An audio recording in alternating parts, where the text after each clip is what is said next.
Good morning guys, welcome back in my channel Rahul Bhadaria classes. I welcome to all of you class 11th physics.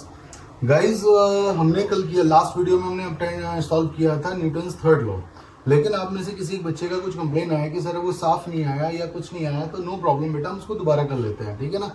तो आज हम बात करेंगे Newton's third law की।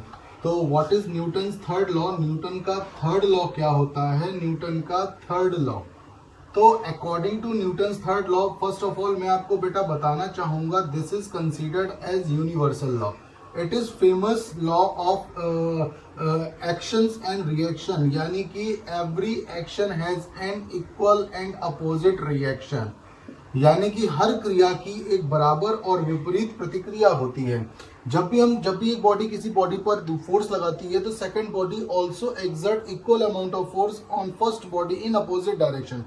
यानी कि मान के चलिए ये बॉडी ए है, ये बी है, अगर आपने ए बॉडी ने बी पर फोर्स लगाया तो इसको क्या बोलेंगे? Force exerted on B due to A, force on B due to A. तो बी भी उतना ही फोर्स कहां पर लगाएगी? ए पर लगाएगी ड्यू टू बी, यानी कि बी भी ए पर उतना ही फोर्स लगाएगी। तो बेसिकली एफ ए बी की जो वैल्यू होगी वो माइनस एफ बी ए होगी, या हम बोल सकते हैं F B A minus F A B होगी।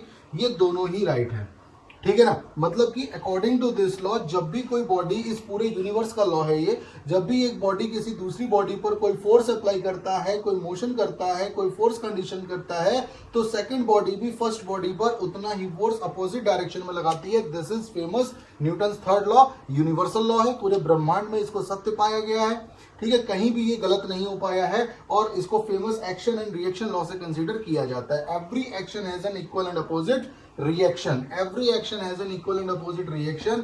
इसको वेरीफाई करते हैं। इसको वेरीफाई करने के लिए हम किसको यूज करेंगे? हम बात करेंगे ये किस पर्टिकुलर कॉन्सेप्ट पे वर्क करता है। तो ये वर्क करता है, थर्ड लॉ वर्क करता है law of conservation,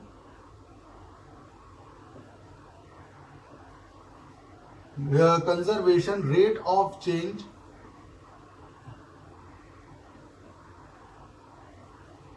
linear momentum, या law of conservation of linear momentum. Rate को भी हटा सकते हैं, conservation of change in linear momentum, यानी कि लीनियर मोमेंटम की चेंजिंग के कंजर्वेशन होती है।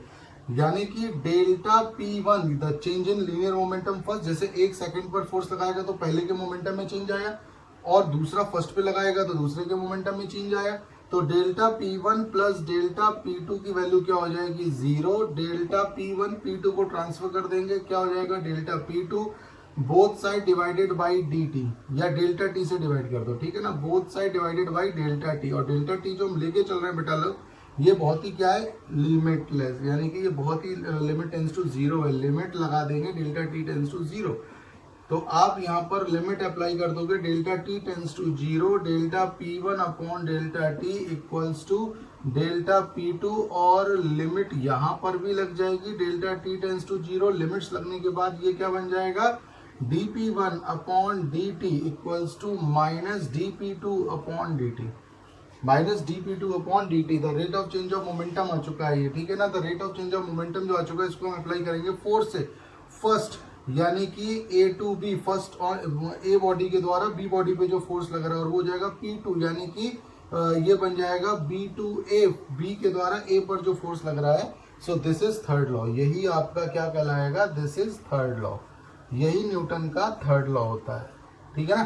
तो ये किस पे डिपेंड करता है? The law of conservation of change in linear momentum, conservation of change in linear momentum, इस कॉन्सेप्ट पे ये काम करता है, ठीक है बेटा। तो ये एक बहुत ही इंपॉर्टेंट चीज आपके साथ डिस्कस हुई है आज। दोबारा से कोई डाउट हो, कोई बात नहीं है, दोबारा कोई चीज हो तो दोबारा से पूछ सकते हैं, ठीक है ना। इसके बहुत ही इंपॉर्टेंट रिजल्ट्स आते हैं, जो हम अभी आपके साथ, मैंने एक आपके साथ हॉर्स एंड कार्ट प्रॉब्लम को डिस्कस किया था।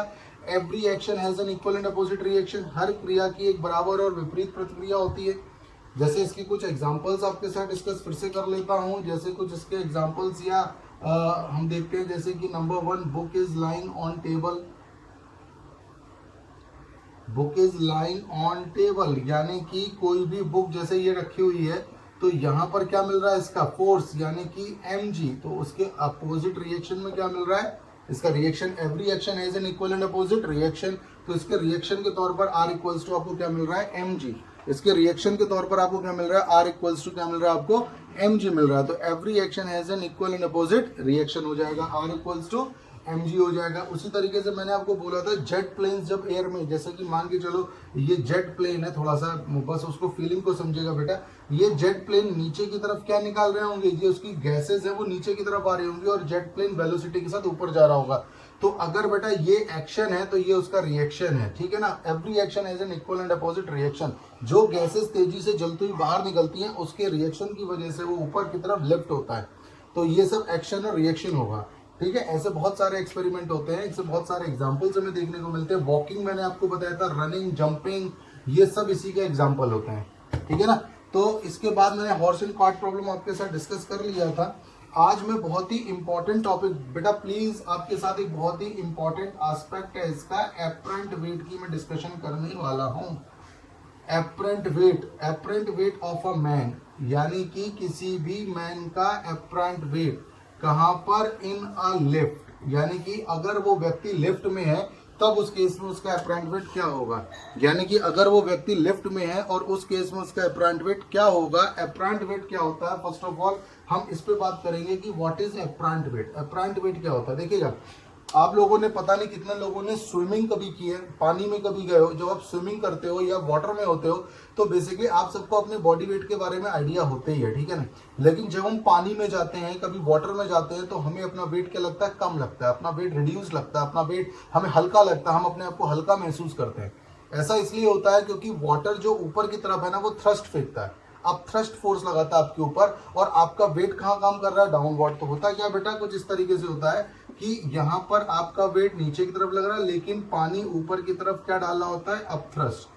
तो बेसिकली ये आपको ऊपर की तरफ पुश कर रहा है और आपका वेट नीचे की तरफ ला रहा है। तो इसका जो रिजल्टेंट काम करता है mg माइनस एफ, ये थ्रस्ट है, ये आपका नेट वेट होता है बॉडी का। तो इतना वेट हमें रियलाइज होगा, जो कुछ ना कुछ सब्ट्रैक्ट होकर मिल रहा है बेसिकली, तो हमें अपना वेट हल्का महसूस होता है, और उस केस में हम अपने वेट को बोलते हैं एपरेंट वेट, है ना, जो रियल नहीं होता। Due to some physical concept हमें अपने वेट में जो रिडक्शन मिल रहा है या कभी कभी इंक्रीमेंट मिल रहा है, जो भी ओरिजिनल के अलावा जो हमें सपोज हो रहा है, that is called our apparent weight. तो होता क्या है, जब भी हम लिफ्ट में होते हैं, आई डोंट नो कि आप में से कितने लोगों ने लिफ्ट में कभी गए हो। लिफ्ट में जाओगे, ऊपर जाओगे, नीचे जाओगे, या कभी किसी मॉल में, शहर आगरा में या कहीं दिल्ली वगैरह में कहीं आप मॉल गए हो, तो वहां पे चढ़ती हुई सीढ़ियां होती हैं जिसको एस्केलेटर बोलते हैं, एलिवेटर बोलते हैं, ठीक है ना। तो एलिवेटर में जा रहे हो तो आप उठ रहे हो तो आपको अपने वेट में कुछ रिडक्शन मिल रहा है, नीचे आ रहे हो तो आपको अपना वेट, न्यू वेट फील हो रहा है। तो ये सारे कॉन्सेप्ट आपके साथ होते हैं, और इस केस में जो हमें अपना एक्चुअल वेट होता है वो एक्चुअल वेट नहीं मिलता, और इस कंडीशन को हम बोलते हैं एपरेंट वेट, ठीक है ना। तो हमें अपना एपरेंट वेट मिलता है जब हम लिफ्ट में जा रहे होते हैं। तो इसके बहुत सारे केस है बेटा, उसमें से मैं केस 1 को पकड़ता हूं पहले।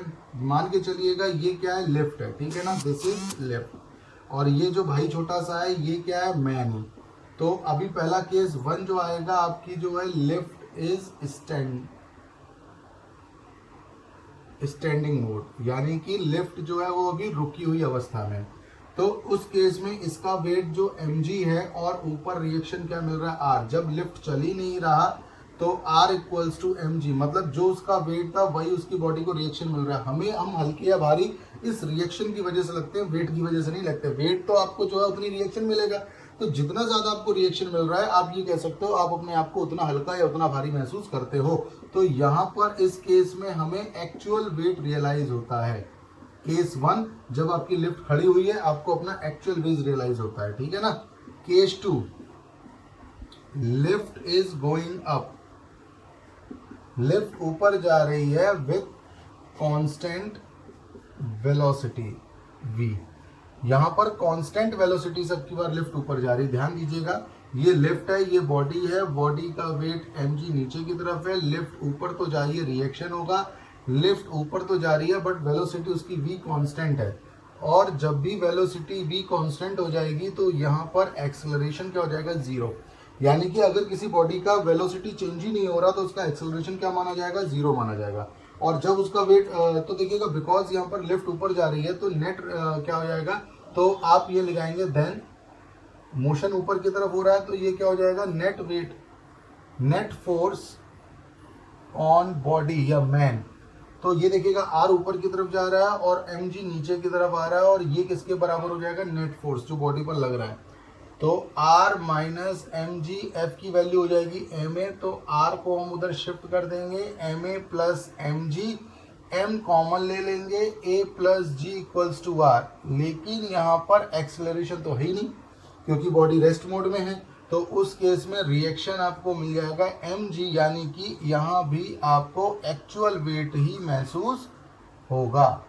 ठीक है ना, तो यहाँ भी आपको एक्चुअल वेट ही महसूस होगा। मतलब अगर कोई बॉडी कांस्टेंट वेलोसिटी से जा रही है जहां पर एक्सेलरेशन प्रोड्यूस ही नहीं हो रहा, चाहे वो ऊपर जा रही हो या नीचे आ रही हो कांस्टेंट वेलोसिटी से, उसका किसी भी तरीके का वेट आपको चेंज नहीं मिलेगा, और उस केस में आपको एक्चुअल वेट मिलेगा। अभी तक आपको दोनों केस बताए, दोनों में ही आपको अपरेंट वेट नहीं मिला है। ठीक है ना, अब आते हैं केस नंबर 3 पर। ओके, तो उसके बाद हम बात करते हैं केस 3 की। तो केस 3 क्या है, body is going down, up, going upward with acceleration A. आपकी बॉडी ऊपर की तरफ जा रही है और इस बॉडी पे लगने वाला एक्सेलरेशन कितना है, ए है। तो बॉडी पर लगने वाला एक्सेलरेशन ए है। बेटा सेम सिचुएशन आ जाएगी, अब की बार यहाँ पे एक्सेलरेशन ए आ जाएगा। अब इसको आप इसके सिचुएशन से लीजिएगा, मैं इसको हटा देता हूँ कांस्टेंट वेलोसिटी वाले पार्ट को। तो कांस्टेंट वेलोसिटी हटा दिया तो बॉडी अब की बार ए एक्सेलरेशन से ऊपर जा रही है। ठीक है ना, तो बॉडी अब की बार ए एक्सेलरेशन से ऊपर जा रही है। R minus M G equals to F tense tense tense, तो ये निकल के आएगा R equals to M A plus G. तो अब की बार ये निकल के आएगा थर्ड केस में।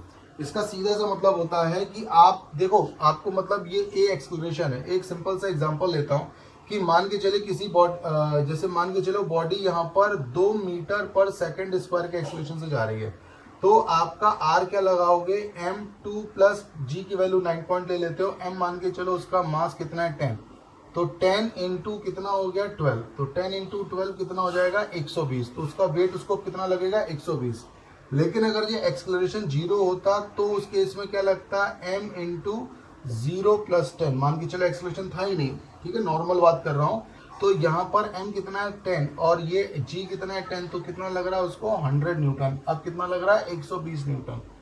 तो ऑब्वियस सी बात है, जब बॉडी एक्सेलरेशन के साथ ऊपर जा रही होगी तो उसका वेट उसको इंक्रीज लगेगा। So this is called apparent weight. जब बॉडी एक्सेलरेशन के साथ ऊपर जा रही है तो उसे अपना वेट बढ़ा हुआ लगेगा, and this is called apparent weight. इसको क्या बोला जाएगा, एप्रेंट वेट। उसको 20 न्यूटन का अपना वेट ज्यादा लगेगा, ठीक है ना, लेकिन उसके लिए एक्सेलरेशन के साथ ऊपर जाना बहुत ज्यादा जरूरी होता है। तो ये हो गया। उसके बाद हम ले लेते हैं केस 4। केस 4 में अब की बार ले लेते हैं बॉडी इज गोइंग डाउनवर्ड। अब की बार बॉडी को हम डाउनवर्ड ले लेते हैं, कैसे, विथ एक्सेलरेशन ए। अब की बार बॉडी नीचे आ रही है, ठीक है, तो ये जो आपको एक्सेलरेशन दिख रहा है वो नीचे दिख रहा है। तो because M G is greater than R हो जाएगा, तभी वो नीचे नेट रिएक्शन आ रहा है। तो इसमें बॉडी पर लगने वाला नेट फोर्स क्या होगा, नेट फोर्स हो जाएगा एफ। अब की बार नीचे आ रही है तो एम जी माइनस आर, ठीक है ना। आर निकालना है तो आप आर को इधर ले आओ, M G minus F, M G minus ये क्या हो जाएगा एफ एम ए, यहाँ से एम को कॉमन ले लेंगे, जी माइनस ए हो जाएगा नेट एफ। तो एफ की जो वैल्यू आएगी वो जी माइनस ए हो जाएगी। मतलब की बार ग्रेविटी में उस एक्सेलरेशन को रिड्यूस करेंगे। सॉल्व करने के लिए, समझने के लिए फिर से यही एग्जांपल ले लेते हैं। अब की बार ए एक्सेलरेशन से नीचे आ रही है तो हम क्या कर देंगे इसको 10 माइनस 2, तो 10 माइनस 2 कितना हो जाएगा 8, 10 8 जा कितना हो जाएगा बेटा 80, और अगर वो सब कुछ सही होता तो कितना होता 100। तो बेसिकली इस बार आपको वेट आपका रिड्यूस मिल रहा है। तो इन शॉर्ट मैं आपको बताना चाहूंगा, जब भी आपकी बॉडी नीचे गिर रही है, यानी कि बॉडी एक्सेलरेट लिफ्ट नीचे आ रही है, तो हमें उस केस में अपना वेट कम लगता है। जितना भी वेट होता है उससे कम लगता है। लेकिन अगर हम ऊपर जा रहे हैं तो हमें अपना वेट ज्यादा लगता है, जो भी होता है उससे ज्यादा लगता है। लेकिन उसके लिए लिफ्ट का एक्सेलरेटेड होना बहुत ज्यादा जरूरी है। अगर लिफ्ट कांस्टेंट वेलोसिटी से आ रही है तो उस केस में हमें अपना वेट रियल लगेगा, ना ज्यादा लगेगा ना कम लगेगा। इफ वी वांट टू, यानी कि if we are in lift and lift is coming down and going up with a acceleration, in that case we just feel in ourselves that we are having a apparent weight। हमें अपना wait apparent weight लगता है, real wait नहीं लगता, ठीक है ना। तो ये होता है apparent weight। एक और इसमें से कंडीशन बहुत प्यारी बनती है, याद रखिएगा, सारे सिचुएशन है, आप वीडियो रोकिए, आप इसको दोबारा देखिए, रिटर्न करिए और इसके नोट्स बनाते चलिए, ठीक है ना। हाँ, इसमें एक सिचुएशन और है कि हम नीचे भी आ गए, ऊपर भी आ गए, अब की बार हम नीचे आ रहे हैं। अब की बार हम क्या हो रहे हैं, नीचे आ रहे हैं। लेकिन जब नीचे आ रहे हैं ना, तो हम आ रहे हैं केस नंबर 5। तो basically lift is going downward या coming down with acceleration a equals to g, यानी कि अब की वो ग्रेविटी के बराबर एक्सेलरेशन से नीचे आ रहा है। a की वैल्यू क्या हो चुकी है 0। तो उस केस में r अभी बेटा हमने क्या लगाया था g minus A, r equals to M G minus A. यहाँ पर g और a बराबर है क्योंकि जो वो जिस एक्सेलरेशन से नीचे आ रहा है वो g के बराबर हो चुका है। यहाँ पर हम लगाएंगे तो g माइनस जी कर देंगे तो m की इंटू 0, तो आपके पास जो रिएक्शन आ रही है वो 0। मतलब कि ये वो स्टेट होगा जब बॉडी पे कोई भी रिएक्शन काम नहीं कर रहा है। This is the state at which there is no reaction work on a body. Body पर किसी भी प्रकार का रिएक्शन काम नहीं कर रहा है, बॉडी पर किसी भी प्रकार का रिएक्शन काम नहीं कर रहा है, तो ये स्टेट होती है वेटलेसनेस।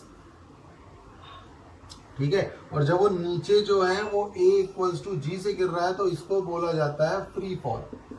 और जब उसका वेट आपको 0 मिल रहा है तो उस केस में बॉडी का जो अपरेंट वेट है वो 0 रियलाइज हो रहा है, तो नो वेट, और इस स्टेट को बोला जाता है फ्री फॉल। क्या बोला जाता है? फ्री फॉल, यानी कि अंडर फ्री फॉल गिर रहा है। जब भी कोई बॉडी ग्रेविटेशनल एक्सेलरेशन के साथ नीचे गिरती है तो वो फ्री फॉल की स्टेट कहलाती है, और उस केस में उस बॉडी का कोई भी मतलब कि वेट उस बॉडी पर रियलाइज नहीं होता। This is called free fall. इसको हम क्या बोलते हैं? This is the state of free fall. ठीक है गाइस, तो ये आपने इसको पढ़ा, थर्ड लॉ को पढ़ा आपने, थर्ड लॉ की कंडीशन पढ़ी है आपने।